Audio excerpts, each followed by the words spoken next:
அந்தரத்தை வில்லாக்கி 5 எழுத்தை அம்பாக்கி. 5 எழுத்தையும் அம்பாக்கணும். எப்படி ஆக்குறது? இந்த 5 எழுத்து மந்திரம் அப்படின்னு சொன்னால், நம்ம உடல் பகுதியிலே கீழே கருவிடும் வாசலுக்கு 2 விரல் கீழேன்னு சொல்லுவாங்க. அங்கேருந்து உருவாகக்கூடிய ஒரு மூச்சு காற்று தான். நம்ம தொப்புளுக்கு கீழே 72,000 நரம்புகள், 72,000 காற்றுகள் உருவாவதாக கணித்திருக்கிறார்கள். இது அவர்களுடைய அனுபவம். நாம் இன்னும் அந்த பகுதிக்கு போகவே இல்லை.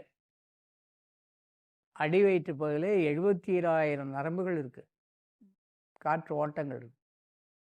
அதை ரொம்ப சுருக்கும்போது தச நாடி 10 வாயு 10 காற்றுகள் சொல்லப்படுது. அந்த 10ல் ரொம்ப முக்கியமானது 3. அந்த 3ஐயும் எப்படி பிரிப்பாங்கன்னா, சூரிய தன்மை உடையது, சந்திரனின் தன்மை ஒத்தது, அக்னியின் தன்மை ஒத்தது. அந்த 3 தன்மை உடையது 3 நாடி. 72,000 10 ஆக்குறாங்க, 10ஐ 3 ஆக்குகிறார்கள்.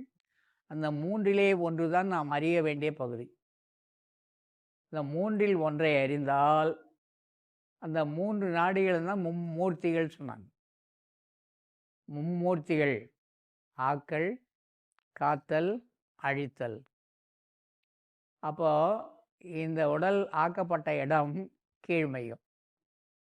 அது ஒரு அணு, ஒளி வடிவ பொருள். அது விசிறிம்பித்து, அதாவது பிரிந்து பல அணுக்களை அது உற்பத்தி செய்கிறது.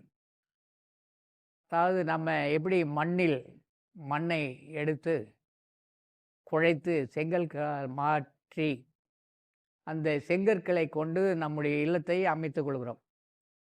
அதுபோலவே அங்கே இருக்கிற அந்த ஒரு அணு பல அணுக்களை உற்பத்தி செய்து முதுகு தண்டுவடம் முகந்து கொண்டிருக்கிற அதன் வழியாக அந்த நாளங்களை, அதாவது நாடிகளை உருவாக்கி மேல் நோக்கி அமைத்து கொண்டே சென்று மூளைக்குள்ளே போகுது. அப்போ மூளையே உருவாக்குவது கீழே இருந்து போன ஒரு அணுதான். மேலே போய் மூளையை உருவாக்கி மூளையிலேருந்து எல்லா நரம்பு மையங்களும் தொங்கிக்கிட்டு மொத்தமாக தொங்கும். அது பாருங்க தண்ணீரில் ஆடும்.